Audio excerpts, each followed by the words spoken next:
Welcome to the official YouTube channel for the Colin Cowherd podcast. Go on, hit that subscribe button if you're new so you don't miss any of our great football content this season. This episode is presented by Uber Eats. When football makes you hungry, order Uber Eats. I do every weekend. All right, before we dive into this week's breakdown, I watched a lot of football this weekend. I get hungry. And let's face it, watching football is better when you get to eat and drink. And that's just the truth.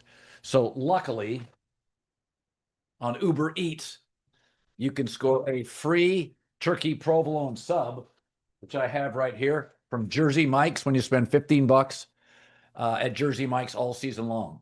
There you go, foot long. This is my dinner. I can assure you, when I'm done reading the spot, I'm going to eat it. It's an absolute beauty from Jersey Mike's. My favorite sub place, has been forever. So you don't have to leave the house. And I used Uber Eats. This will be the second time today I used Uber Eats. I used it about 6 hours ago to get some Greek food. So it doesn't matter. Whatever you want to eat during the football season, order Jersey Mike's on Uber Eats. Satisfy that football craving. Terms apply. See the app for details. Bon appetit. Uber Eats.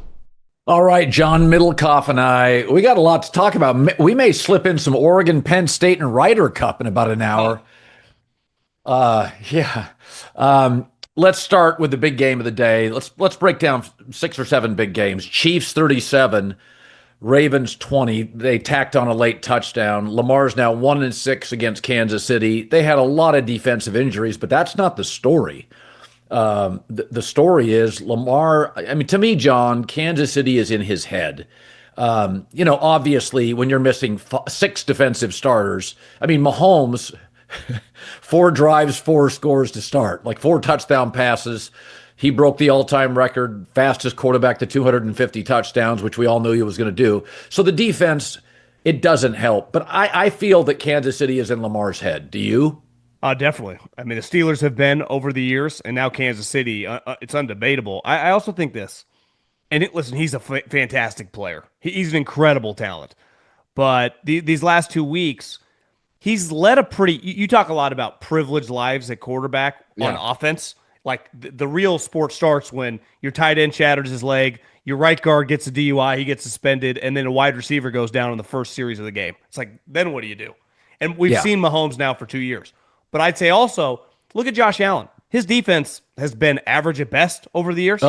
Lamar, I would imagine his worst defense was last year. And by the end of the year, it was really good. But 2 years ago, they had the number 1 defense in the league. Most of his career, because of the team he got drafted by, right? It's basically like defense U in football, the Baltimore Ravens. Right. Well, what's going on right now? Bunch of injuries. Their 2 best defensive linemen, Van Noy's kind of a hybrid, gone. Yeah. Roquan gets hurt today. I mean, their defense is just a shell of itself. It's like, okay. And listen, the Ravens, how many times did they win games? I bet if we looked over the last 3 or 4 years, like 45-13. So they roll you when they get up, but it's like, okay, you got to have to win this game. The Lions are used to that. 35-32. Let's go.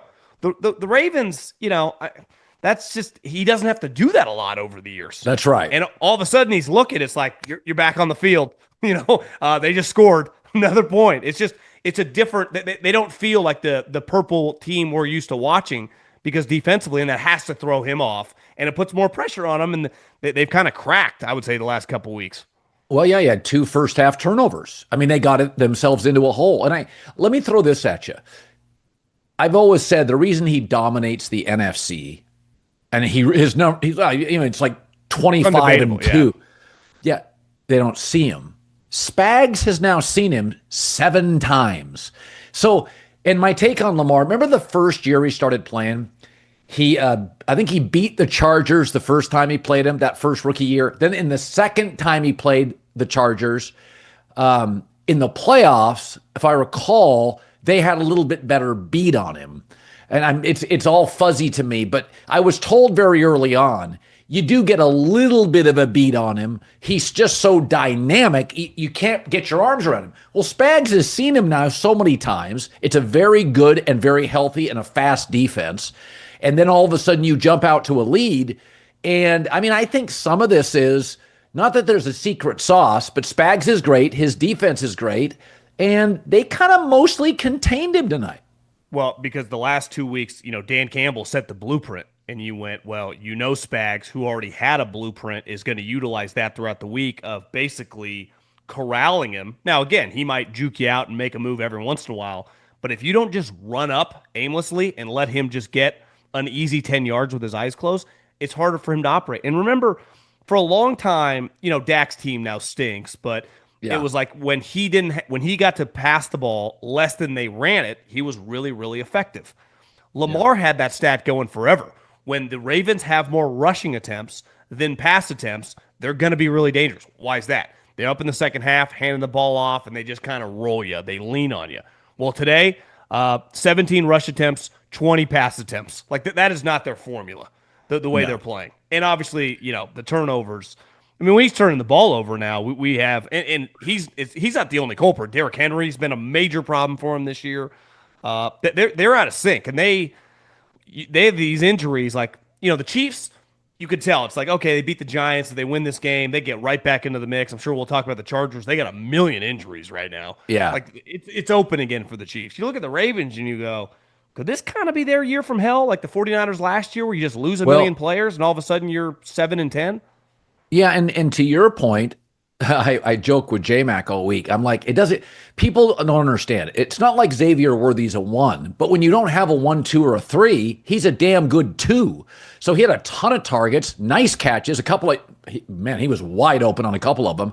Yeah. So to me, when you watch Xavier Worthy, they still don't have a run game. Pacheco, Hunt, that's not going to work, big picture.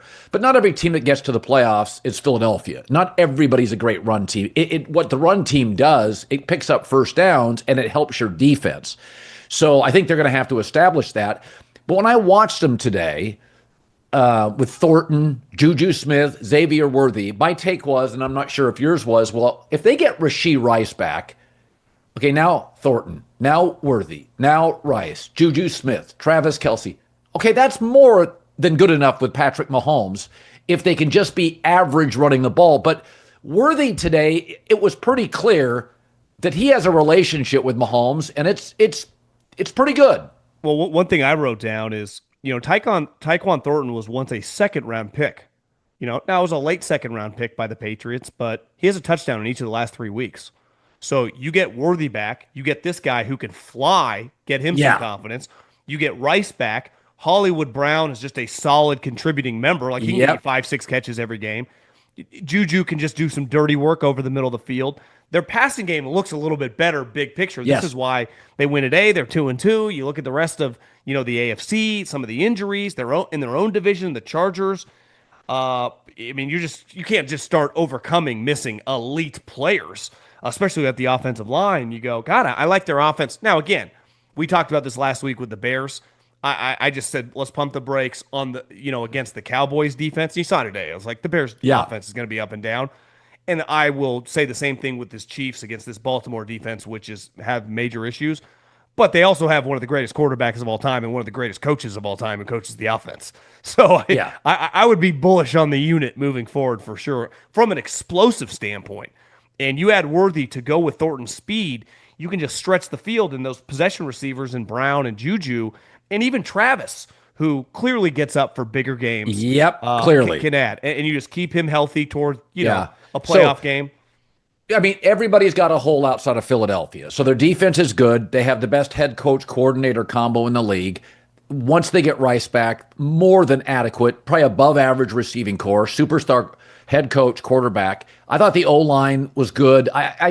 Andy Reid has rebuilt it 3 times since Mahomes arrived. Like, if they've been patchworking it, they lose Tooney. It's going to take a while. They don't have a great run game. I'm not even sure how serviceable it will be. But as I watched them today, I'm like, okay, they're a game back of the Chargers. And the Chargers now, I don't know what's happening with Joe Alt, but you're not winning a division if you don't have Joe Alt or Rashawn Slater. Not even Harbaugh can pull that rabbit out. So, I looked at them today, and maybe I'm overly optimistic, but I said it all week. I said Worthy will get 10 targets, 6-7 catches, and then Travis Kelce, and it's just like anything else. When you've been in any industry 15 years, you and I, our Sunday pod feels different than one in May. Right? Like it's like Travis Kelce's been around multiple surgeries. I watch him in these spots and I'm like, okay, it's different. He's fine. I don't know. I came out of it. And again, the injuries are part of it, but I have defended Lamar forever, but he had 2 turnovers. It's pretty clear. There's an anxiety that I don't know if it's a therapy thing. He just, say what you want about Josh Allen. He's been highly effective against Belichick, against the Chiefs. Josh Allen loses, it's usually on the defense. I think it's totally in Lamar's head. Well, I mean, if you gave the Chiefs, Andy and Spags, the opportunity, who would you rather play at quarterback? They wouldn't even hesitate and say Lamar. The data's Right. in. Check Josh's data versus them in the regular season and in the playoffs. He has been excellent against Kansas City. But, yeah, I mean, I think Kansas City has to be – I thought the whole time, I know his numbers haven't looked good, but watching Patrick Mahomes last week in the second half, early in the season, in couple of the losses, the one against Philadelphia, I think he's played really well. Same he's here. Just completely under control. I bet if you sitting in Andy's office tomorrow, he's like, I was not worried at all over the losses with our quarterback. I felt good. I thought it was on the other guys. So I actually think, Patrick has been a little up and down in previous years. Yeah. Remember, he had awful interception streaks. I think for the most part, he's been playing at a really, really high level. His numbers just don't look like 50 touchdowns anymore. But I just go, that's one of the best players in the league. Yeah, the numbers don't reflect his quality of play. I thought he had 2 throws today and a scramble. The one where he ran over the line and came back didn't count, but it was really a clever play to set up time. I also thought he had a sidearm throw to Juju Smith-Schuster. It was so quick and so fast with such velocity, and I'm like, nobody else can do that. Stafford does it. It doesn't look like that. So I'm with you. I think Kansas City now is, again, a top 6 team, and maybe 5. The Chargers tackle situation is bad. And let's just go to the Charger game next. So the Giants beat the Chargers 21-18.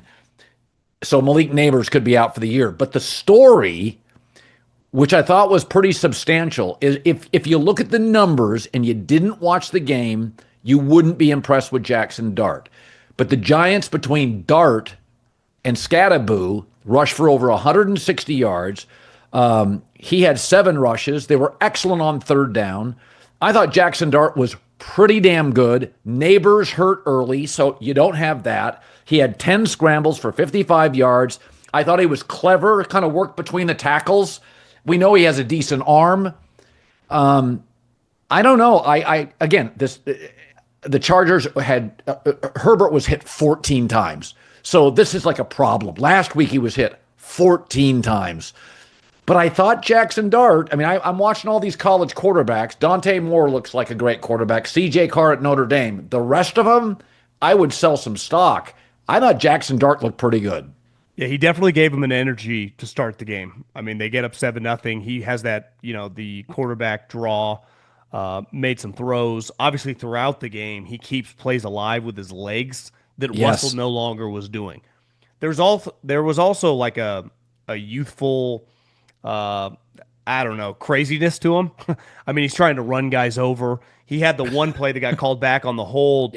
Where he got to be. He could have broke his hand. He could have broke his finger. It's his throwing hand. But I think he's so amped up. He's playing like he would be against Mississippi State or Tennessee. It's like you got to be a little more careful in the NFL, especially against this team. But he definitely, Scattaboo, the moment he's gotten in the games the last couple of weeks, you can feel his energy and his physicality. He just adds something right. He is looking to hit someone hard. And I think the team feeds off it. And today, their passing game, now with Neighbors, I would assume his knee's done. The passing game is going to be a struggle. The numbers are not going to look pretty good or good at all. But definitely Dart gives him something that Russell no longer does. So I also think when you look at the Chargers, the defensive line for the Giants is excellent. Burns is a fantastic player. Dexter Lawrence, Dexter Lawrence. Kayvon's even better. I think that he's played earlier in his career, and obviously they fly around. So you start losing. The Chargers have a domino effect problem because Alt is there because the left tackle's down. He's supposed to play right tackle. So the backup right tackle is at right tackle. Well, then he goes down. You start shuffling. All of a sudden, you got backups and third stringers in different spots. Yep. Against, I don't know how much they make combined, but the Giants defense, they're paying a lot of money, and they've invested a lot of resources. So I thought Herbert made some throws today where it looked like he was going to lose knees and limbs. I mean, he's just getting cut off. He's getting destroyed. That's not as sustainable. Now, I like the Giants today because I went, well, you go 13-4, East Coast game, early morning, the juice of the new quarterback. So I thought they were going to lose, or at least this game was going to be close. But then now when you look big picture, you go Alt high ankle sprain for a big guy. That could be a month. So it's like you got problems, and it feels like Herbert's going to have to be running for his life. He can do that, but man, I don't feel as good as I did about them a week ago. Now, Omario Hampton had a couple of big runs. Yeah. It was funny. I wrote this down. He had a 54-yard touchdown run, and I wrote, okay, he's worth the number one pick. They need a horse. Najee Harris is done for the year. So I thought Omario Hampton, like Ashton Genty, who we'll get to in a minute, Ashton looked the part today. He had a very good day, his best day as a pro. I thought Hampton had his best day. And again, the Chargers had 340 yards. The Giants only had 250. So their passing game this year, to me, one, Greg Roman's just calling passes nonstop. Two, because Keenan Allen adds with McConkey, and then Johnston, the TCU kid, is been fantastic this year. He's been to the bar. Oh, I mean, you look at Neighbors, who everybody looks at and goes, "What a home run!" Neighbors can't stay on the field. He can't stay on the field, and Quentin Johnson, who was a bust when Jim Harbaugh arrived, clearly in the offseason, they're like, dude, you're a unicorn, your body type is different. They have gone aggressively downfield with him, and he's delivered. He had a drop problem for about a year and a half. And, so I think the good news for them, Hampton can play. Quentin Johnson's not a bust. Joe Alt will return, although high ankle sprains are like, what do they call hip pointers? Calf injuries, they just annoying. But in the end, I still feel that defense most of the time is going to win games. I think it's not sustainable, but Herbert's kind of a Josh Allen type, a Cam Newton type. At this age, it's pretty sustainable, but it's not in like 4 years. Well, Quinn Johnson, just adding it up, has 22 catches and 4 touchdowns through 4 games. So you add him with Keenan and Ladd McConkey, all of a sudden you go, well, do I have an 80-catch, 10 to 12 touchdown deep threat and explosive player? Because if I can put that, that's what they lacked. I mean, last year all they had was McConkey over the middle. And listen, sometimes guys are late bloomers. Terrell Owens is one of the greatest players in the history of the league. Didn't have great hands. When you are DK Metcalf, I don't think he's known for having Marvin Harrison Sr. hands. But when you are a physical freak and can fly like Quentin Johnson can, you can get by with dropping some balls. And I forget who was calling the game today, but he said, they asked Keenan Allen, you were here a couple years ago with him when he was young, and now you're here with him, and now he's playing well. What's the difference? He's like, honestly, he's just way more confident. And that's where I think Harbaugh gets a lot of credit, is over the years, and he has to do this, in college, he gets to build them up when they're 17, 18. Confidence is like, that jump from high school to college, it's just different. You get to mold the young guy. In the NFL, all of a sudden you can feel overwhelmed. I'm not good enough. Harbaugh proved it with the 49ers, and he's proven it here again. He can take guys. Alex Smith was shot. When I was with the Eagles, we were going to sign Alex Smith to be our backup quarterback. Harbaugh wouldn't let him go. He believed in him, and he created the rocket ship that went on to get traded and become a playoff quarterback for a long period of time. Because some people are like, oh, it's kind of cheesy, it's hyperbolic. It works. Like, these guys are young men. These guys are very fickle human beings, rightfully so. This is difficult. And he deserves a lot of credit, because I remember last year when he was dropping some balls, some of these coaches, can be angry. Your boy Sean Payton, Kyle Shanahan, it's hard for them to be as fake positive sometimes, and Jim's pretty good at that. And I got to give him a lot of credit with this specific player, because last year he could have just kind of thrown him in the trash. And not only did he not, he kind of kept publicly building him up, and he's seeing the fruits of that now. All right.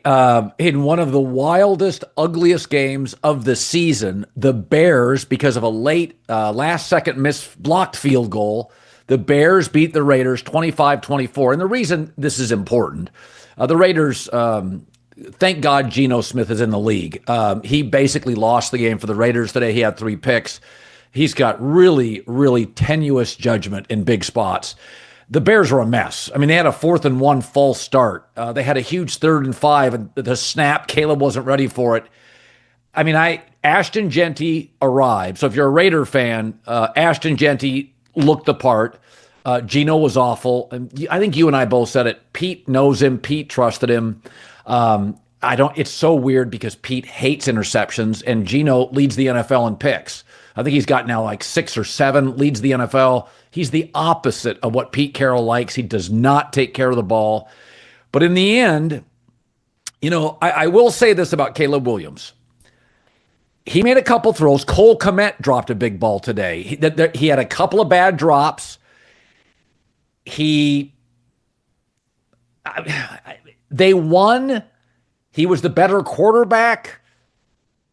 It's imperfect, but if you're the Bears, do you go, we won a road game? We don't win road games. I mean, I look at it and I think to myself, hey, our defense made plays. That's part of football. Yeah, I thought he made some big plays on that final drive.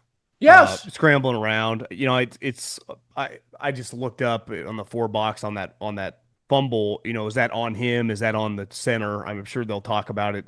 Ben Johnson, the post-game press conference. I mean, that might not be his fault.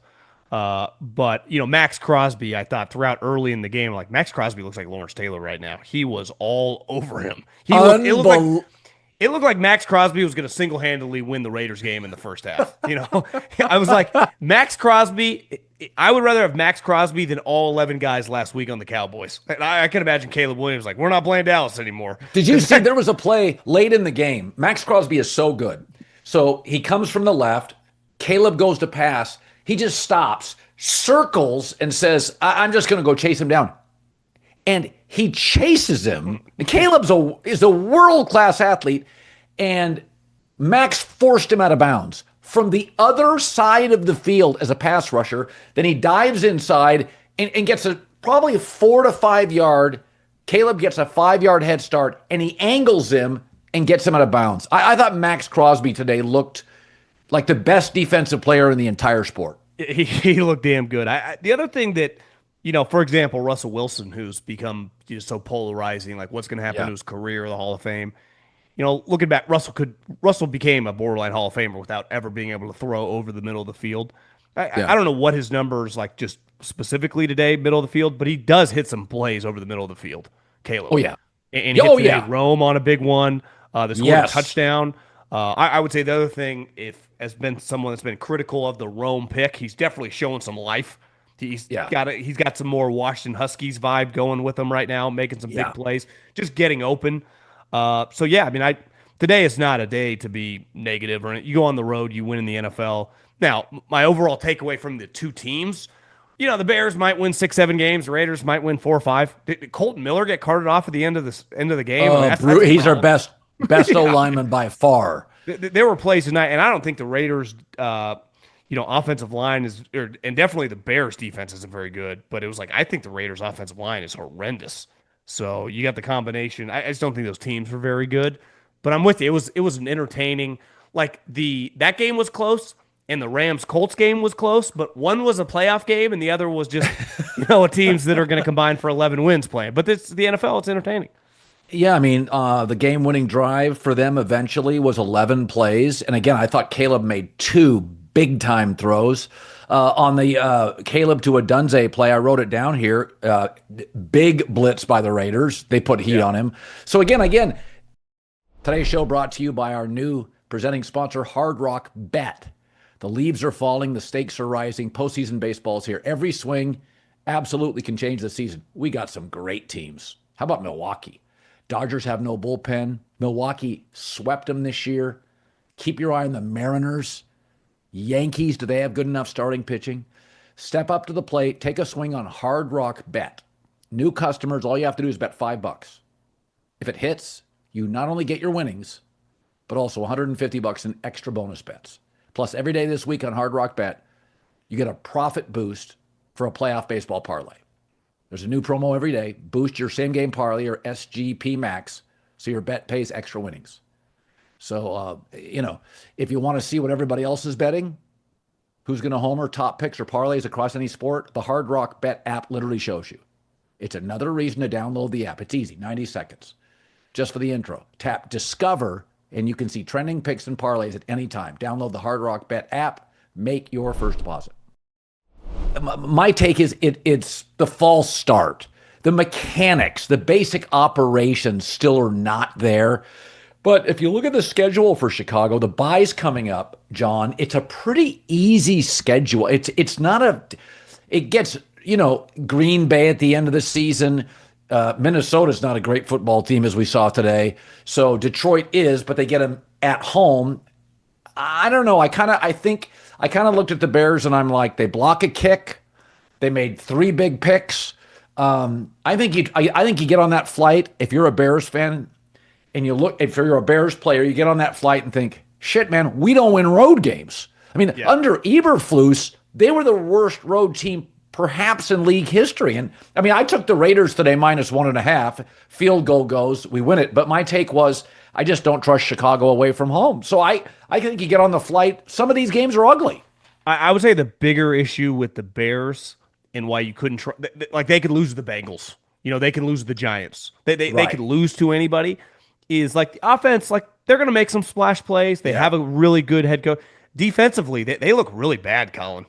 I mean, they are just not. They're a bad tackling team. They obviously don't have anyone that feels like a Max Crosby on their team, so they don't have like an impact player. That's right. Ashton Genty, his first touchdown run, it reminded me a lot of the run from Washington State last year that I think he ran for 260 yards against them, where guys would tackle him and just fall off. That's not supposed to happen in the NFL. Yeah. Caleb went 22 of 37, 212 yards. He also ran 8 times. A lot of it was survival. But again, let me go to team stats here real quick. Again, the Raiders had almost 100 more yards. The Raiders averaged 6.9 yards a play. The Bears were good on third down. They were 1 for 1 on fourth down. They clearly won time of possession. So, again, to me, the stuff I looked at was 8 penalties, false start. I think overall, you got to be pretty happy. Okay. Yeah, I would agree. I want to talk. So I don't know how long we'll talk about it. The Eagles beat the Buccaneers 31-25, got off to a huge start. It was the reverse of the Rams game last week. They averaged 3.4 yards a play. The truth of the matter is they blocked a punt early. They came out hair on fire, but A.J. Brown again disappeared. Saquon's good, but it doesn't feel quite like he has a second gear.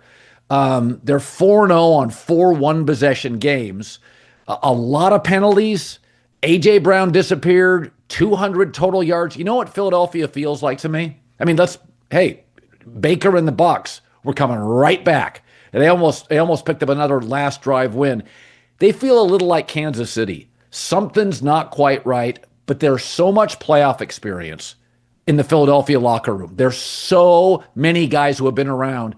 That defensive line makes a big play, or like I thought their defense up the middle. I just think Philadelphia, and it's cliche, but it's like moxie and experience and in big games matters, and they're just kind of finding a way to win ugly. I thought they treated the first half like the Super Bowl.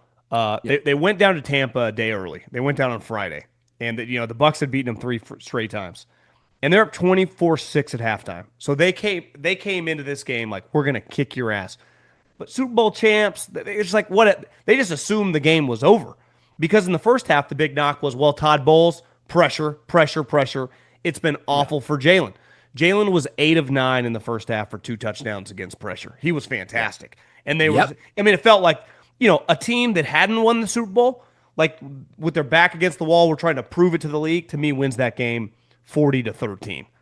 But I bet they went into halftime and they looked around like, this game's over. And they just kind of mailed it in. And then the Bucs, one thing they have is that they do not quit. They have shown that for 4 straight. There's a moment I'm like, is he really going to have 4 straight comebacks and 4 straight game-winning drives? And if it wouldn't have been, and part of it is, one thing Jalen is not going to do anymore Jalen's a pretty conservative player, I would say. Yeah, yeah. He will push the ball down the field in one-on-one situations, but Baker does these Favre-ian, Mahomesian, run around, bounce off guys. Purdy does this too. And when they're great, it's the highlight of the day. But it can also be, Baker, you just threw it to. Now, I know it kind of got tipped, but that play, Jalen doesn't put himself in that situation anymore. He has taken that out of his game. And you could argue it's not really his thing. That's always kind of been Baker's thing going back to Oklahoma. And they're coming right back, and he tries to keep this crazy play alive, and they pick him off in the end zone. And let's face it, that was kind of the game, right? Yeah. There was, 6-7 minutes left to go. And it was so exhilarating when he's scrambling, and then the deflation that comes out in those moments. For as great as the Favre and the Mahomes touchdown play is late in a game, they are equally as deflating when the guy on the other team picks it off in the end zone. So that was ultimately their undoing. But I'll say this: I came away pretty impressed. Like, the Bucs have a fight to them that they're just not going to go away this year, and ultimately the Eagles they ran that fake tush push. that to me is now the league is like, well, we have to sell out for this play because it's unstoppable, and now they're going to start flipping it to Saquon Barkley. I mean, it's an unstoppable play, right? If they're gonna fake you, because you have to sell out, and that it was actually probably to me the highlight of the game. But nice win by Philly. But I'm with you. It's like I don't view them. They might win 14 games. I don't view them like an all-time great team the way they're playing right now. No, I mean, the Eagles had 3 straight punts in the fourth quarter, and the Bucs got back into the game. I mean, they had opportunities to seal it. And by the way, Jalen Hurts was 0 for 5 when targeting A.J. Brown. So the Rams, who are not great at corner. I mean, Rams, we'll get to this in a second. Rams could have lost easily. Probably should have lost. I mean, God, I felt so bad for that number 10, that player, Williams for the Colts. Mitchell, the kid from Texas. Mitchell, yeah, I mean, and I liked him in college, and I felt...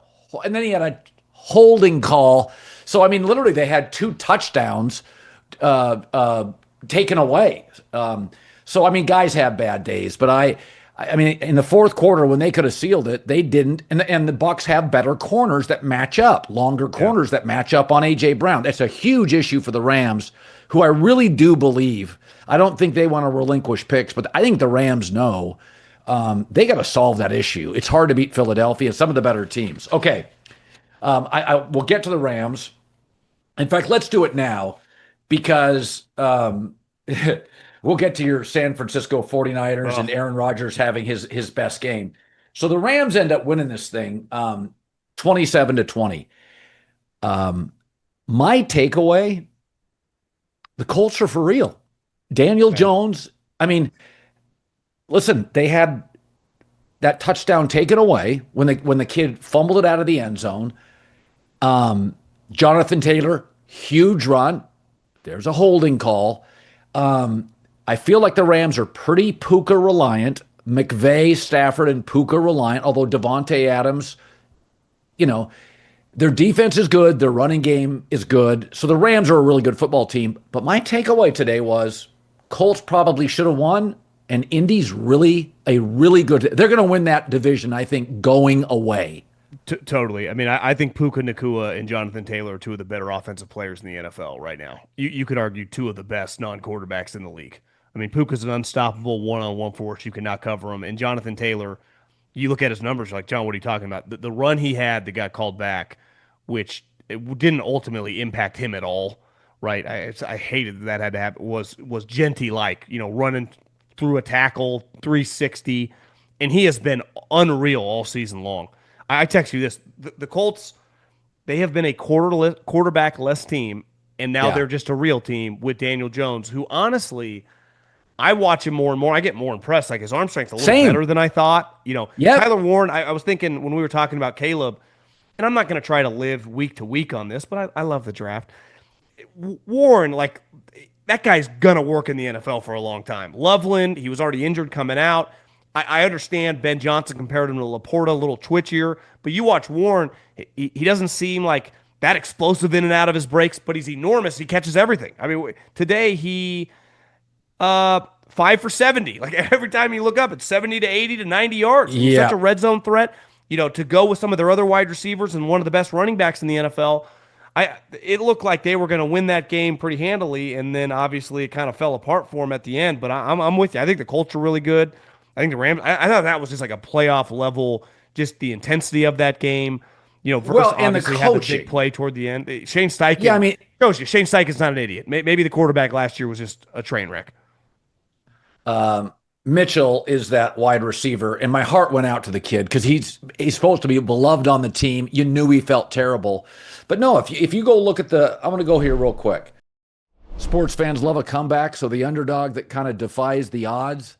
So that's the story of Green River Whiskey. In 1918, their distillery burned to the ground, 40,000 barrels of bourbon gone. Most would have quit, and they rebuilt from the ground up on the original site in Owensboro, Kentucky, and today they're producing some of the great bourbons and rye whiskeys in the game. Kentucky Straight Bourbon, a wheated, foolproof rye.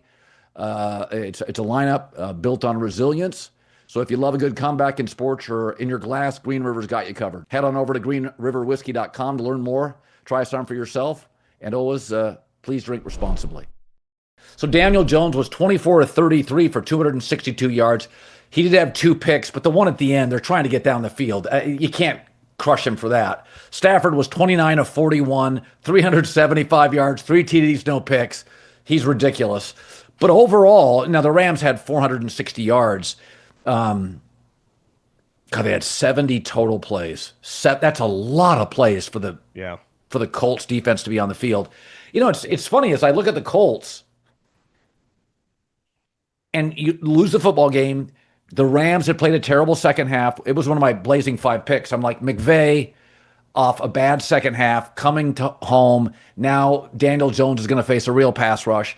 But my takeaway the whole day was, oh, God, Daniel Jones looks like a completely different player. It actually, and I've always been a Daboll fan, I think a lot of the credit we got, I know him and I like him. I think Chris Ballard's drafted really well. But if you don't hit on a quarterback, everybody tears you apart. Dude, they have good weapons. Tillman is great. Warren's fantastic. I think the offensive line, although the Rams, Jared Verse got in a couple times late, but I think overall the offensive line, the Rams overwhelm more than half the teams they play. They don't overwhelm the Eagles. They don't overwhelm the Lions. They didn't overwhelm the Colts for most of the game. So to your point, coaching, rosters, quarterbacks, it felt big. Well, I've told the story before, but I had a buddy on the Jets scouting staff, and he said, John, we've drafted pretty well, and we're going to extend 7, 8 of these guys. But and this was a couple years ago, but if we don't hit on the quarterback, we're all going to get fired. And most people it shows you, their coaching staff. I think Shane was a little more dynamic than Saleh because he can control the offense the 1 year with Gardner Minshew. But the Jets are a good example. Sauce Gardner, Garrett Wilson, these guys got big extensions. The Penn State guy, Breece Hall, they've drafted well. Everyone got blown out because the quarterback situation was such a disaster. They've held it together, and they finally just found their lifeline. Because you watch them today, I think a couple early games, people don't want to give them, after a while, it's like, no, this guy's pretty solid. And they got, one, they feel like a lock to win 10 games. It goes, could they win 12?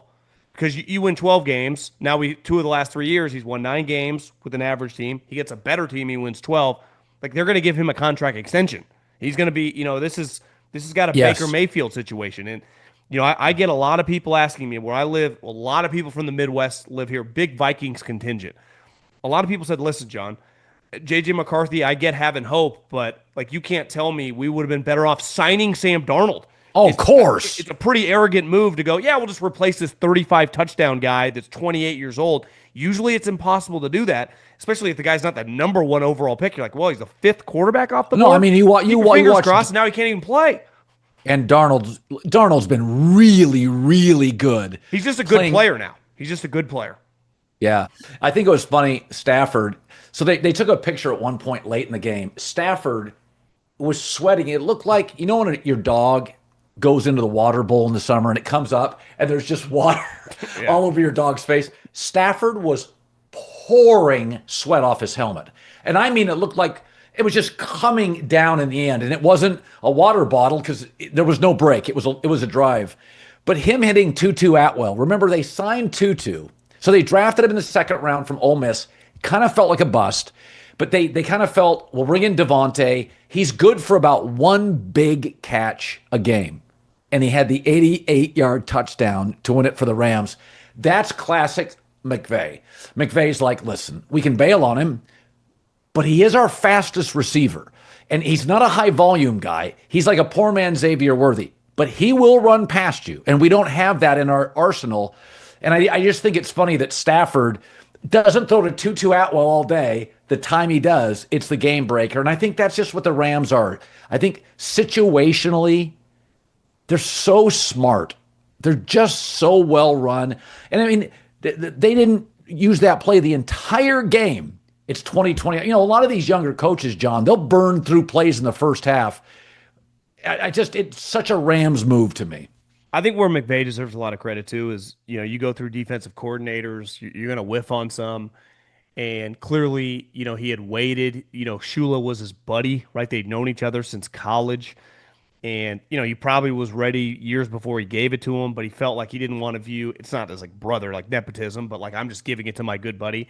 He has been really good for him now for 2 years. I mean, he was already on staff, ready to be implemented in. Obviously, he's Don Shula's grandson.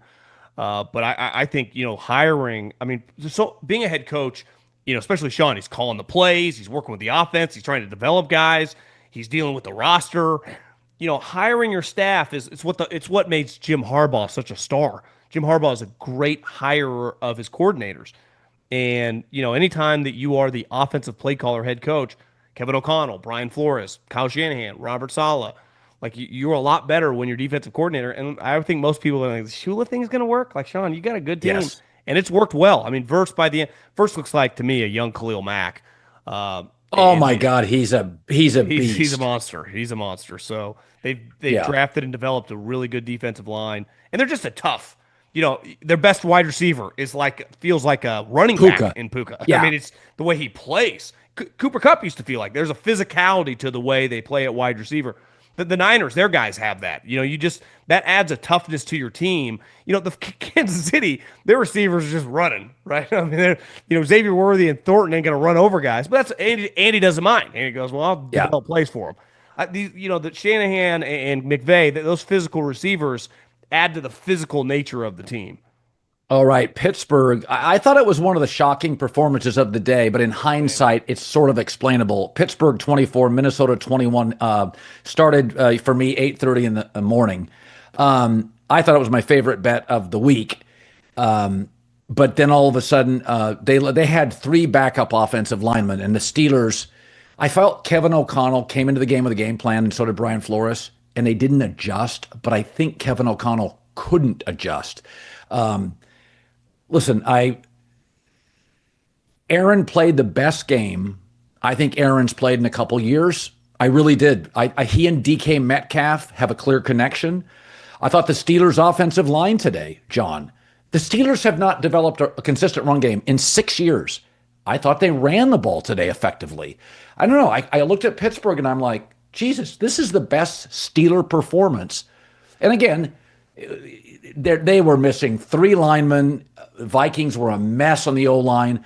But we can't make excuses. Baltimore's defense, you got to make plays. I thought Pittsburgh, that was a great performance by them. If you would have told me at the beginning of the day, and I know some of this was a little bit garbage time, but Wentz threw for 350 yards, I'd be like, I would have bet a lot more money on the Vikings. I'm with you. I thought for the first time in 4 games, a little bit last week, but they look like a physical team start to finish. Yes. Gainwell ran for 99 yards. If you just gave the Steelers every week a 100-yard rusher, they're going to have a chance because, the days of Aaron throwing for 375 yards are done. But what he can do is a little bit like today, 20 to 24, 220 yards. And part of giving DK a lot of money, which was pretty risky, every once in a while he's going to take it 80 yards and cut across the field and run by everybody. So if over the course of the season, DK gives you 10 touchdowns and 3 or 4 of them are like that today. Yes, they usually are. But you got to play good defense. They had 6 sacks. They were all over Wentz, and they were hitting really hard. Now they did lose Ramsey at the end of the game, but to me there was a physicality to their team start to finish that had kind of been lacking. And I do wonder, if Tomlin, part of him is that rah-rah, what is going on here? And I think their defense kind of been getting called out. and came to play today. And I would say the same thing for their offensive line, because part of the reason every single human alive loved Minnesota, it's like, well, Flores against this offense, what's going to The happen? Steelers' O-line and run game has been a 6-year disappointment. I mean, I'm watching today and I'm like, now, again, have I watched every Steeler drive and every Steeler game? But over the last 6 years, I honestly felt watching that game, that was the most hopeful Steeler win. I'm like, well, totally. that didn't look I agree. They could go on the road and win a playoff game. Like I mean, so much of this league in a passing league is, can you consistently run the ball? First, you don't want your quarterback throwing 40 times, especially an old quarterback. Secondly, it keeps your defense off the field. And I think Pittsburgh's defense, you have some older players. J.J. Watt was great today, but you have some older players and new players. So you don't want your guys on the field for 66 plays. I wrote down 4 or 5 different times. Wow, impressed. Steeler O-line, ... Really great today. Yeah, I mean, at one point, the game was 21-6. Yeah, to me, they were creating turnovers. They had a bunch of sacks. I can imagine, and listen, I know the Vikings won 100-0 last week against Jake Browning and the Bengals, but every single person with the Steelers said, we're not flying to Dublin, Ireland to lose to Carson Wentz. Like, that is not happening on our watch. Hell, I woke up, the game started at 6:30 for me, and it was 14-3, and DK had just had that play, and then you just watch the rest of the game. And again, they got some late touchdowns. You know, Rodgers is screaming to go for it at the end. They get denied at like the 1-yard line, right, when he wanted to basically ice the game. And a couple plays later, they score. So all of a sudden, I think it was like 24-14, and then all of a sudden it's 24-21, and they still got a minute or two before the 2-minute warning. You're like, whoa. And I think, Rodgers, I think, is trying to make the Tomlin a little unconservative. I think their nature would never have been to do that, but he kind of got to overrule him there, and which I didn't mind. They had to go 99 yards with Carson Wentz, and then all of a sudden I think they blew a coverage to Jordan Addison. They got lucky that he didn't score. The guy made a great play to kind of beeline him down at the end. But I'm with you. Besides a couple freak plays, the Steelers not only they leaned on Minnesota, who I think we all agree, pretty tough physical team. It's not like they are soft by any means. Especially, they kept showing Flores. Flores had to look like, what is going on? And listen, sometimes you fly across these international games. Minnesota is playing back-to-back international games in 2 different countries. That could really throw you off. And I heard you talking about it last week on TV. Like, you draft this guy really high. He misses all season last year, and now he's out for 6 or 7 games with an ankle. Like, let's call it what it is. Sam Darnold's leading game-winning drives. It's kind of a disastrous situation. You'd be like, well, yes, John, it's early. We've talked a lot about you don't get much time anymore. Nope. And you just let a quarterback go. It's a problem. And Carson Wentz is actually more impressive than I thought. I mean, that guy was just on his couch. He's actually got some talent in his body still. But you drafted this guy in the top 15 to be your quarterback of a 14-win team, and he's just sitting there eating sunflower seeds. It's kind of a big problem. Football season's here, and if you want to go to an NFL or college football game, Game Time is the place for you. The Game Time app just gives you the advantage back to you, the fans. It's a hack for unlocking amazing tickets and experiences in a few taps. I love it. Easy to use. The Game Time guarantee means you can trust you'll get 100% authentic tickets on time and at the best price, 100%. So they even let you preview your seat on the app. That's special. Plus, fees are always included, so what you see is what you pay every time. Take the guesswork out of buying professional football tickets with Game Time. Just download the Game Time app. Create an account. If you use the code Colin, COLIN, $20 off your first purchase. Terms apply again. Create an account, redeem code COLIN, $20 off. Swipe, tap, ticket, go. Download the Game Time app today. Yeah, I mean, Michael Penix today, I thought made some big time throws. Drake May, they're not asking him to do a ton, but Drake May today, they're dropping 42 points. So we know Bo Nix can play. He gets an extra day against the Bengals defense. I mean, I wasn't a J.J. McCarthy fan. It's interesting. I've been told this has been a line that I've used many times, is don't try to validate your previous choices. And they wanted to sign Sam Darnold. They were very interested. And John Snyder came in and, they were willing to pay more. And Sam Darnold, frankly, probably, if you asked him, would have wanted to stay. Justin Jefferson, Kevin would he not? O'Connell.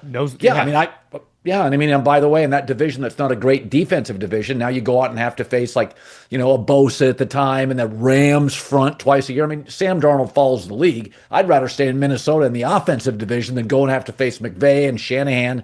And Arizona's got a defensive coach. They got players. So it's you and I both believed in Darnold. But when you watch Darnold play and you watch J.J. McCarthy, Sam's bigger, thicker, bigger arm. There's a reason they offered him. But I think, did they get into a situation where they're like, well, we drafted him? Yeah, 100%. When's the last time the Vikings, it was like forever the Chiefs, they've never had a drafted quarterback play well. So there was all this pressure. The GM, who's this Ivy League smart venture capitalist, and Kevin O'Connell, who's obviously excellent. They're like, we're not going to if you look back, you would have been like, whatever you get offered. And it's not like he was getting offered, Purdy, Jordan Love money. What did they give him? 50, 60 guaranteed? If they didn't have a quarterback, they would have gladly given him $100 million guaranteed, right? But they did. They're like, they start pinching pennies, and you start going, what we can do to the team. But that's also, for that to work, it's predicated on J.J. McCarthy just being solid. Not only do we not know if he's solid, he's played 8 quarters in the NFL, and 7 of them have been the worst quarterback play in the league. Think about that. He's played 8 total quarters, and 7 of them have been objectively, it doesn't get any worse. So, and he's now torn a knee and had a bad ankle injury where he can't even put on pads. So you go, this is, I don't want to say like DEFCON 5, but you can't tell me that internally they are extremely concerned because, listen, quarterback situation you can get lucky, right? Like, they got a little lucky. I don't blame them once they signed Darnold for $10 million, still drafting J.J. McCarthy. But then you got evidence. And it's like, well, he was terrible in these last 2 games. Yeah, Peyton Manning's had shitty playoff games. It's football. Joe Montana lost some playoff games. And I'm not saying he's those guys, but he's kind of coming back, and Sam's validating, like, yeah, maybe I'm not going to be Patrick Mahomes, but I'm going to be what are the chances that J.J. McCarthy is ever 80% as good as Sam Darnold has been the last year and 4 years? I don't think it. Do you know right now, Sam Darnold's start of last season is tied with Mahomes with 7 game-winning drives. He's tied for the most wins in the league and tied with Mahomes for the most game-winning drives. It's not that Sam is playing well. Sam's playing well late. Yeah. Sam's playing well in big moments. I mean, that Arizona game, they needed Sam. That was a quarterback game. So it's not just that Sam looks bigger and more active. And the other thing is, Sam played with older guys in Minnesota. Seattle's a bunch of kids. It's the second youngest offense in the league. And they plop him in. JSN now looks like a number 1. The Holton kid, the 5th-round kid, can play. Royal, the tight end from Miami, the rookie. Walker. You just brought him into a bunch of kids. Like, Jordan Love plays with a young team, but he's been there for 4 or 5 years with all those guys, or at least 3 years. I mean, Sam just plopped him into the young Seahawks. It looks like he's been playing with this group of guys for years. Totally. I mean, I'm with you. And I'll never forget watching the press conference when they signed him, and Mike McDonald sitting up there next to him, and they said, well, how much of an impact did it have? I mean, you could argue one of Sam's greatest throws of his short career as a really good player came against Seattle last year.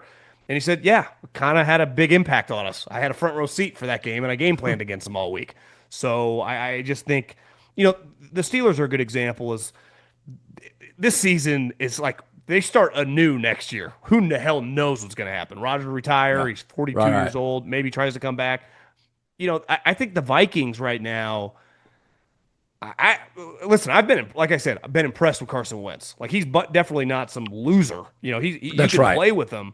Yeah. But he's just a 1 year. It's not like you got to go back to JJ. Is JJ as good as Carson Wentz is right now? I don't know. I don't think so. No. All right. Let's go to this. This is a game that not many people outside of the Bay Area watch, but it's fascinating. So the Jags beat the Niners 26-21. San Francisco, first of all, is the team that can't catch. They had 6 or 7 drops today. But the Jags led 17-6 at half. Brock Purdy had a brutal fumble that sealed a loss late. He had 2 picks, one of them egregiously bad. So far this year, Brock Purdy has 4 touchdowns and 4 picks. Mac Jones has 4 touchdowns and 1 pick.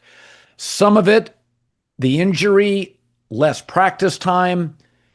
But, and I'll just set it up for you. But my take was the Jags gave them multiple opportunities to win the game. It was typical Jacksonville. They they had Trevor Lawrence sliding out of bounds. I mean, it's just like, oh God, Jacksonville missing field goals that are makeable.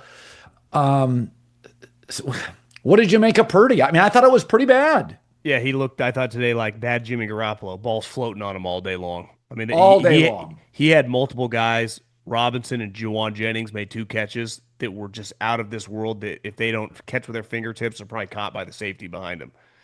And I think this gets back to this. The Niners had a moment today where Ricky Pearsall was in the tent and Juwan Jennings had to wait to get into the tent. And that has happened to the 49ers more than any team in the league. They've had a player in the tent and they've had a waiting line. It's like when you and I go to the doctor's office. That is not normal. Their tent, they should sponsor their tent and get quadruple any other team if there's a sponsor on top of the tent because of the use it gets. Brock Purdy probably should not have played today. He could barely practice by Thursday, but he kind of had to because the backup quarterback who'd been playing well, Mac Jones, is injured, who toughed it out and was active. They have a massive injury problem. I mean, their players are just all hurt. For 4 years. Pearsall could not finish this game. They just lose Bosa. Kittle's nowhere to be found. They're terrible on special teams. A guy takes a punt to the house. Parker Washington. He was flying. The punter gave his best effort, but listen, they've been bad on special teams for 6 years. So the turnovers, the 49ers, they've been gutting these wins out today. They deserve to lose. I mean, they were really atrocious. There's a big picture problem with this team too. Kyle Shanahan wants to run the football, and right now they cannot run the football. And there's nowhere for McCaffrey to run. He doesn't have explosive runs. At one point in time today, I looked, they had like 60. McCaffrey had 17 carries for 49 yards. They ran the ball 24 times for 83 yards, and they had like 2 explosive runs. So McCaffrey's long was 11 yards. A couple years ago, remember when they were going to the Super Bowl that year throughout the season, how often would McCaffrey just have 15, 20, 30-yard runs? He was there, he was a huge element to their offense as an explosive player. And then it opens up the play-action game.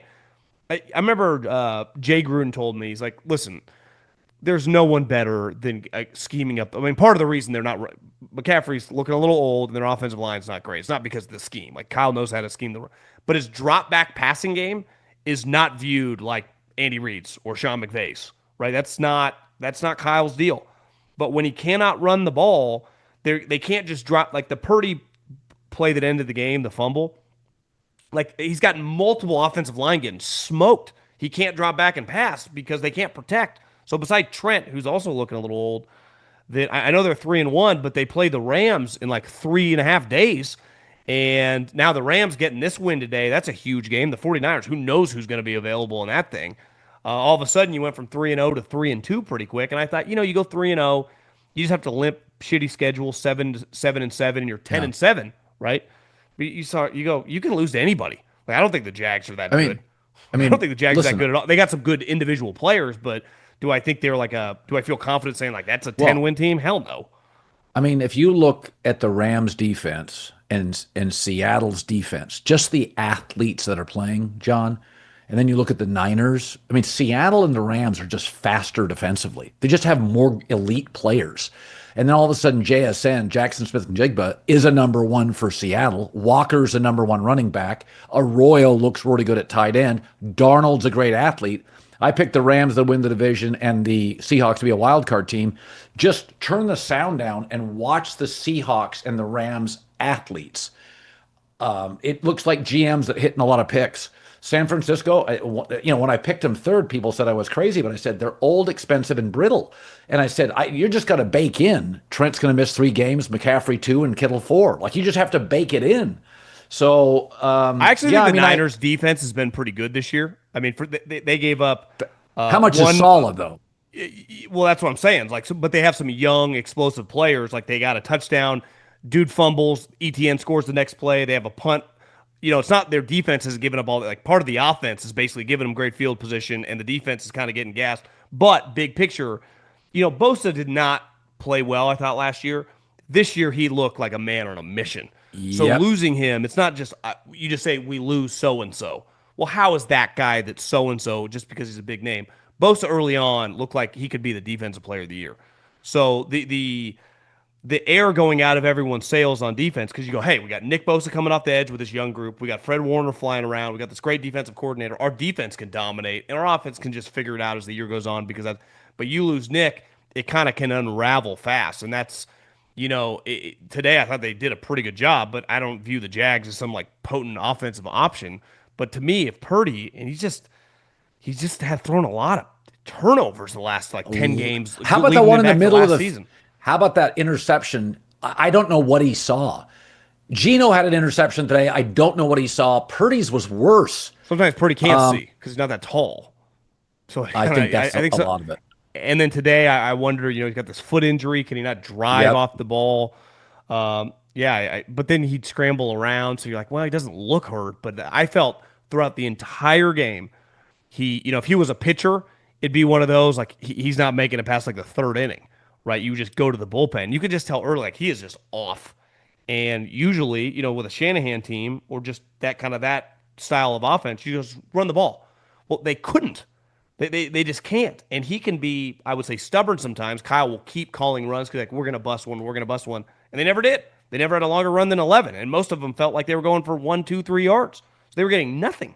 And we know if the 49ers can't run, their best teams, they typically, it's pretty clear. The Ravens, when they're good, defense dominates and they lead the league in rushing. 49ers, when they're good, defense lead the league in rushing. Like, that's the style of football they play. And right now, I'm watching some of these other teams bust runs. That is not the 49ers right now.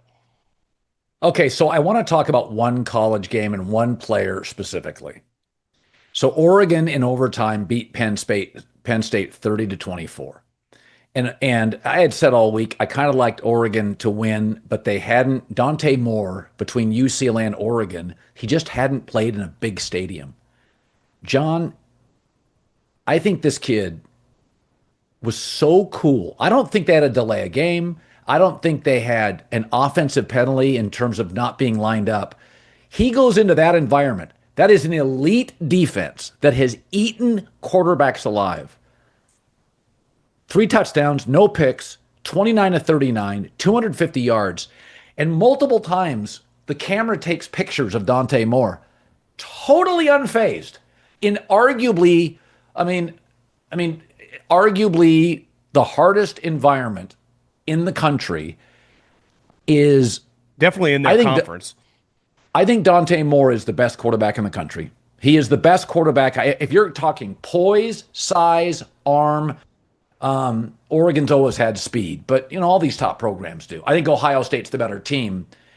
I thought that was such a defining win. I mean, they beat Ohio State last year in Autzen. So you go all the way, and James Franklin's going to get crushed, and rightly so. But he has lost to Harbaugh's Michigan, Ohio State, Oregon.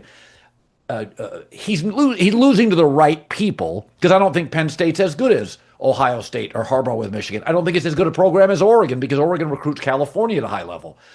But what was your interpretation of the game and Dante Moore? I was kind of blown away by the performance. Yeah, I thought it was pretty simple. These teams, and you could take the other game that was going on at the same time, Georgia and Alabama. I watched that. They don't play in that many games where the talent's equal.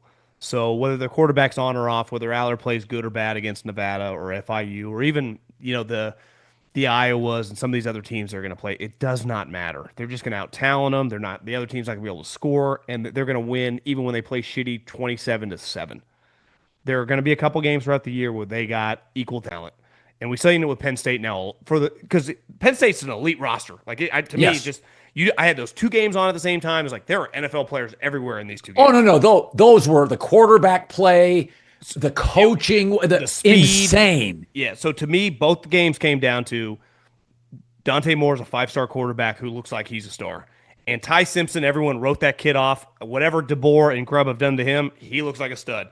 So what happens in the NFL? Most teams are pretty equal. Like, what the hell is the difference between the Jags and the 49ers? Not much. Well, if your quarterback crumbles, you're going to have problems. And that's the NFL, right? It's quarterback play. Why do we say that? Because most teams have similar talent. There's not 3 teams. I mean, the Lions, there are a couple teams in the NFL, but over 25 teams in the NFL, man for man, are basically the same. So it's like, what's your quarterback? And that's what it becomes in college football now, especially with the NIL. Your team's not as deep. Oh, the transfer portal has evened everything out. And Aller last night, and I know he hit the deep bomb late, but was mainly atrocious. And he's just Yes. I've always thought this with quarterback play, two things that we don't talk enough about are toughness and just kind of instincts.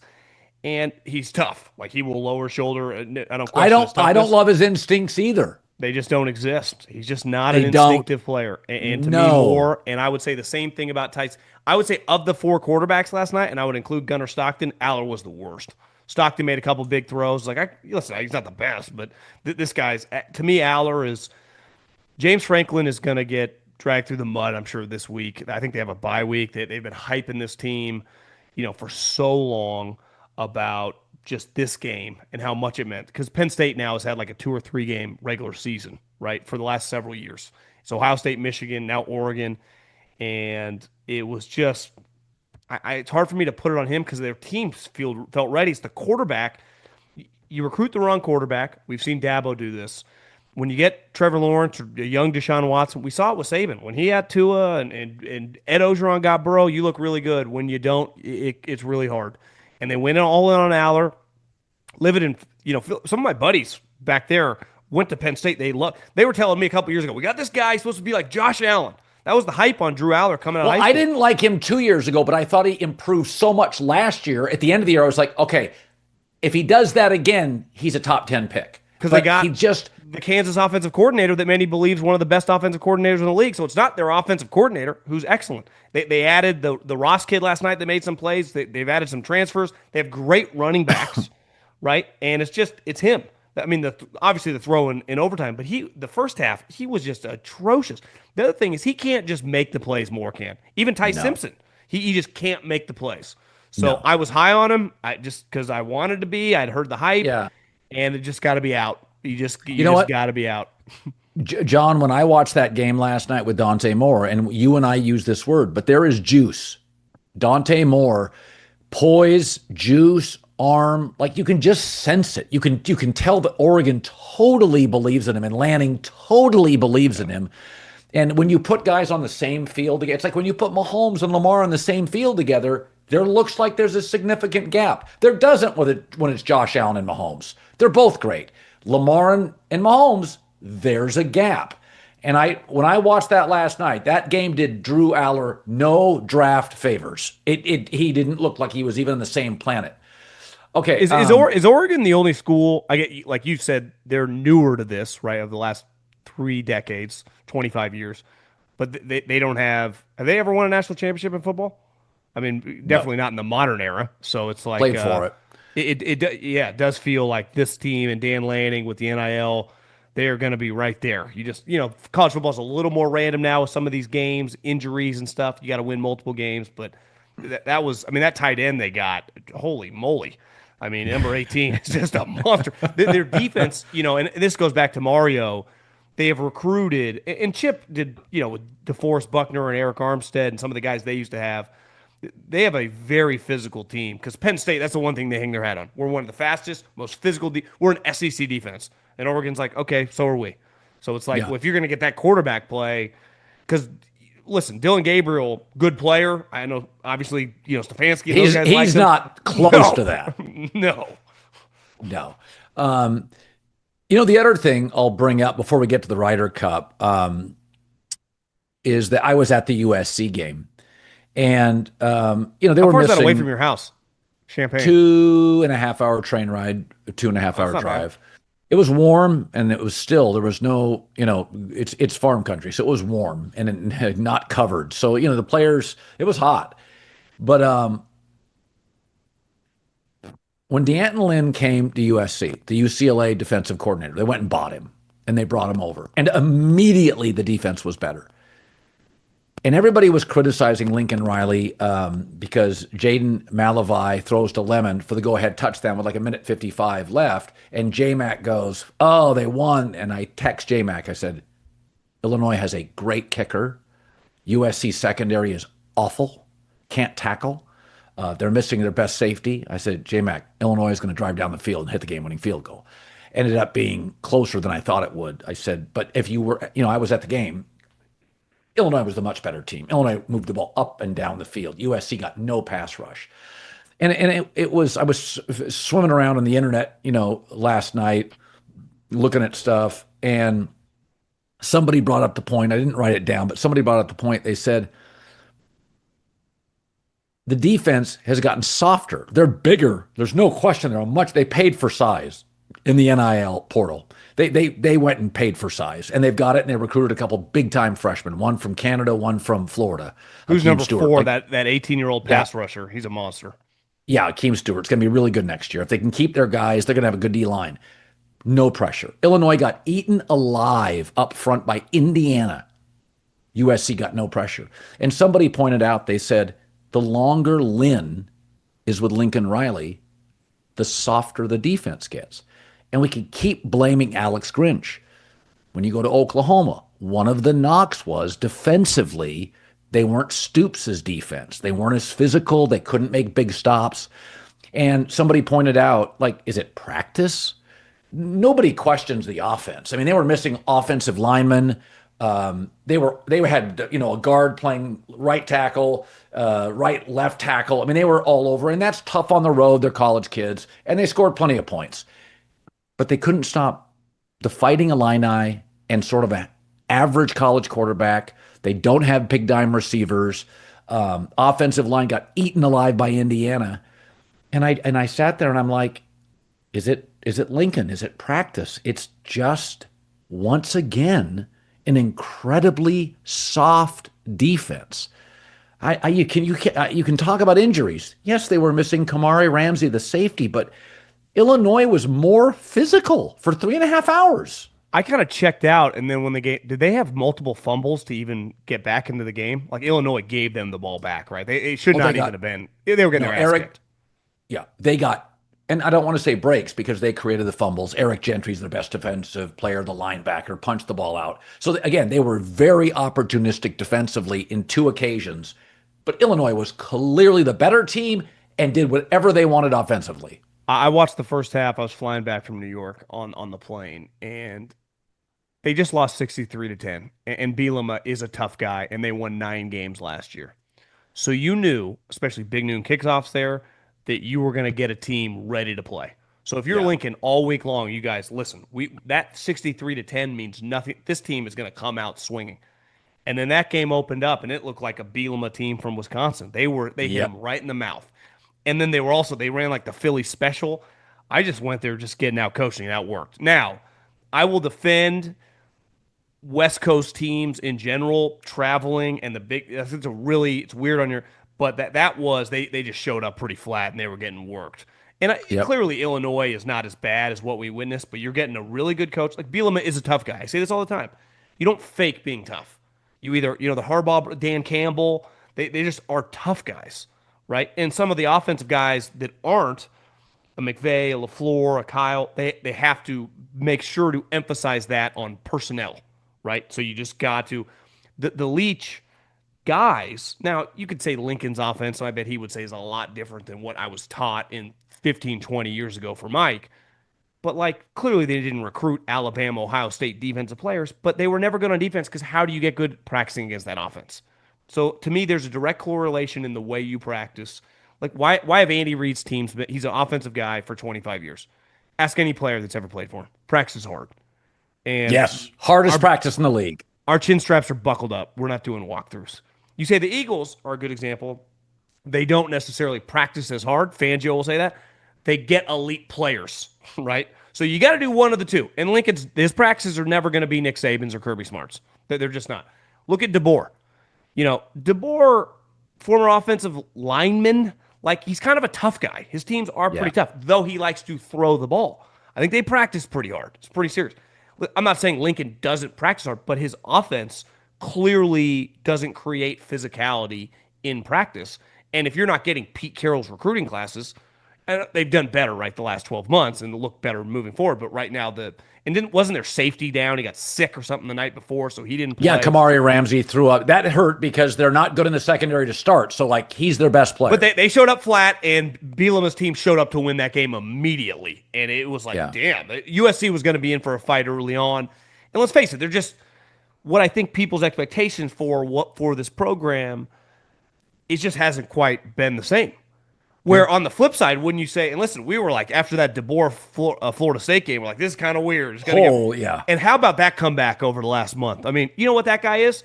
He's beaten Sark. He's beaten Lanning. He's beaten Whittingham. He's now beaten Kirby twice. Like, listen, they had an awful day, but I'm watching them last night. It's not easy to match. They could play for the national championship. Oh. Easy. And Easy. He gets Grubb, weird fit in the NFL with McDonald and Schneider. It didn't work. He does work with DeBoer, being his right-hand guy, and he had Ty Simpson looking like, an NFL player. So I just went, coaching still really matters, and it's harder in college because you're not, the 20 hours, even if that doesn't matter as much. You know what's funny? I sent a tweet this morning. I said, success is hard, and it takes a lot longer than the media and fans want to admit. But Kalen DeBoer's coaching last night was magnificent. And Greg Byrne texted me, the AD at Alabama, and we had a little chit-chat about the process of hiring him. And he just said he's just such a great, great guy. I can't go into too much of what he said. But the point was Nick Saban lost to Louisiana. Georgia hadn't lost in like 35 games at home. And by Georgia now, Kirby Smart's 1-7 against Bama, I think. All I know is I watched that coaching in the first half, the play calling. I watched Bama last night, and I'm like, if you told me Bama meets Ohio State in the Natty, I'd be like, yeah, that's right. That's what's going to happen. Or Bama plays Oregon. I think Oregon's win at Penn State and Bama's win are as impressive college wins as college wins get. Kids in those environments, those teams don't lose there. So, okay, we got to talk Ryder Cup. So it began in 1927. It was an exhibition. It's no longer an exhibition. It's essential. And the Europeans dominate us. And I'll just throw this theory out. First of all, they trimmed the rough, so the rough wasn't punitive at all, and it became a putting contest, essentially. And the Europeans get to select from a much larger pool than we do. But watching it, my take was this, because I heard Payne Stewart was a great captain of the Ryder Cup team, the late Payne Stewart. Paul Azinger. Again, those guys had incredible leadership qualities, and I'm not criticizing anybody for the United States, but it felt different. I feel like we're just kind of every 2 years spitballing, and you can't have this guy play with that guy, and we have a smaller pool, and we didn't play terrible. I mean, the Europeans did not miss putts. They didn't miss putts. It was a putting contest, essentially. But I do feel like for the Europeans, they're better at team selecting. It feels like it's a bigger deal. The chemistry works. It doesn't feel like you have as many egos. And I didn't get to watch as much as I wanted to because I was glued to a TV. I went to the USC game. I was glued to a TV the last 2 days for 12 hours each day. But I watched a lot of highlights, and anytime I could get it, I chased it. And I went to people that I really respect in the golf industry. And I just feel like chemistry, importance, how much does it matter? They have like a Ryder Cup committee, like the Masters does. And it feels like, in the NFL, we talk about how you're as good as your front office. I feel like the European Ryder Cup front office is really good. You and I are good examples. We got pretty lucky. We were born in a country where we didn't need to leave it to do exactly what we wanted to do. For Rory McIlroy to be the best golfer in the world, he had to come to America. Same with Shane Lowry. Well, they both grew up together, so they've known each other for 25 plus years. They're both mid-30s. So when they play together and they won both their matches, those guys have been friends. Like growing up in Royal Portrush for 25 plus years, they have known each other probably since they were 8, 9, 10 years old. Scotty Scheffler's 28 years old. So their friendship goes as long as he is old. You can't, the way Tommy Fleetwood holds Justin Rose, those guys are both from the UK. They have known each other forever. And there is a bond that those guys have. Tyrrell Hatton and Rahm dominated as a pairing. These international guys, imagine coming to America. Now, by the time they become stars, they make a lot of money. They can live in the best places. They still don't know anyone here. I meet people that knew my dad or whatever living in Arizona. Like, they don't have that. Like, Rory McIlroy is not going to go to the store in Kansas and go, I grew up with your dad and text it. Like, it doesn't exist. So you're a foreigner coming here. And those guys are the only people probably before, especially those before you become stars. So that bond and that relationship is different than our guys who, again, they care. Like it meant a lot to Keegan. But Sure. you can't factor in. And I was telling someone this when we were back locking up a nice big deal for the volume on Thursday night, that when you do a deal in business, think how much more comfortable you are. Like you've known Jamie Horowitz a long time. Yeah. So when you do something with him, you are much more confident if you were just doing a business deal with a guy you met last week or last Yeah. year. There is something to be said when you hear about some of these business partnerships or sports partnerships. Steph, Clay, and Draymond played together for 15 years. So when they won that championship in 2022, they had cohesion built for over a decade. That matters. And there's something like that in golf, especially. It's not just four round stroke play. It's your dependent. Two of the rounds are literally alternate shot. So you don't think Rory McIlroy and Shane Lowry tried that out when they were 14 years old, playing on Yeah. some crappy Muni with no one watching? Like you can't fake that. I mean, and there's also we're a little bit more of an individualistic society over here We in are. America. No, I mean, And go. Europe historically had bands. We had rock stars. We had Elvis or James Brown. They had bands. They had the Beatles because you had to, back then, you had to share equipment. You didn't have the money to buy your own equipment. I mean, it's like legendary if you go back and read the stories of it. Like European kids had to join a band. We have a different society. So we elevate the individual, which is really beneficial. We celebrate success, but it does feel like it matters more to them. I would say this too, that they are pretty mentally tough. When I was there on Friday, it wasn't as bad, but yesterday I think it got pretty aggressive toward Rory, and they could handle it pretty well. I mean, I don't know if it was flip flopped and our guys were getting it, we would have crumbled. Honestly, it felt like they got more energy, and part of it is, I mean, Rory, Rom, and even Fleetwood, he'll win more. I mean, Rory's going to go down as one of the greatest players of all time. Yeah. Rom, he's already won a couple majors. He could end with 4 or 5. He's an all-time great talent. Fleetwood clearly is one of the better players going right now. When you and I went to live, Hatton, who is an unreal player. Yeah. Shane Lowry is just a vibes guy. He's awesome. Yeah. They have some serious talent who clearly are mentally tough. Because Colin, there were Europeans there, but it was a lot of intoxicated Americans. And as the day went on, it was hot and sunny. I think Rory his wife got a beer poured on her, and he came back. Do you think though? Listen, Ryder Cup. It's not the Phoenix Open, but it's known as rowdy. I'm not against it. I'm just saying, Yeah. they could handle it. Where I just don't know if you had flip flopped it, especially like JJ Spawn. I like JJ Spawn. Could those guys have handled, or even Scotty Scheffler, just saying mean things about his kid like that? That's gonna happen, and that's part of the Ryder Cup. But what they were able to endure and play at, I mean, they had the greatest 2-day run in the history of the event, and every player that's worth their salt over the last 100 years have played in this thing. It was basically, it was impossible for them to lose, and we were mounting the greatest comeback of all time, and it was still fell well short because of the lead they had developed through 2 days. Yeah, people are saying they should cut alcohol sales or they should cut the crowd in half. I just thought it became a putting contest, and they putted better than we did. Like Chambly, Brendan Chambly was on the Golf Channel, and he has now, it's been seen by a million people, but he just said, like, I mean, I looked it up. Now, I don't know if it finished this way, but at one point, Europe had 8 of the top 9 putters at the Ryder Cup. Some of these guys didn't feel like they missed. So, I like the Ryder Cup. It's just this weekend was impossible. Totally. The one thing I'd say about the alcohol sales is this had to be, beside like the F1 in Vegas, the most expensive American ticket. Like, I mean, it was $1,000+ for general admission. And you're walking in, the boxes, walking in are like, it says Goldman Sachs. So this is not the top bowl of a Bills Patriot game where you could get in for $50. And I promise you this, I had a few of them.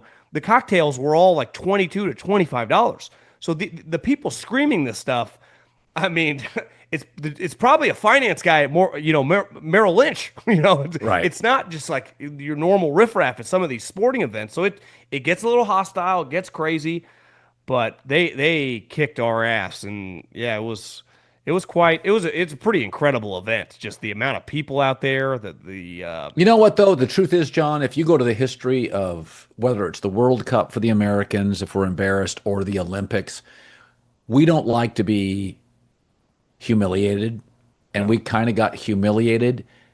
there tends to be tipping points for our country. I mean, like remember when John Thompson, the late John Thompson, took a basketball team to the Olympics and they got beat, and then we were like, okay, we're gonna have our pros go, like we're done with this shit. The history of this country is when we get humiliated or taunted, we tend to bounce back. Sometimes we get apathetic, and Europe does not with the Ryder Cup, and we do. And the world's biggest economy, along with China. And I think it will wake us up and to take it more seriously. But if you look, I mean, obviously, this is where you want to golf if you're the world's greatest golfer. But I just feel like everything I read this weekend, it's more meaningful and more organized. The Europeans do a better job of it. Well, I'll give you an idea. We got a guy, Keegan Bradley was, if he wasn't the captain, he would have been on the team. So he played a full schedule and did excellent. Well, I know a guy that's pretty patriotic that used to train with the Navy SEALs that doesn't have much going on anymore in terms of he's not a player. It's Tiger Woods, who kind of turned this one down. He got injured and, the tour was going through a lot of stuff. But to me, it's like, hey, Tiger, you're going to be the captain for the next 6. We'll sign you to like a 3, event deal over the course of 6 years. There'll be 3 different. We want you to do it. You have all your ideas. You build this team. Honestly, there were times today, and Keegan's good buddies with Michael Jordan. I can imagine some of our guys looking over, kind of getting intimidated seeing Michael. Like it's good, Michael. Like for Scotty Scheffler, maybe we got some other guys that have never been in this environment. They look left, there's Michael freaking Jordan. I mean, that might have been a lot, but yeah, it was nice win for the Europeans. John Middlekauff, former NFL scout, 3 and Out, Go Low, his golf podcast, and hour and a half. This was fun. Thanks, buddy. See you, Colin.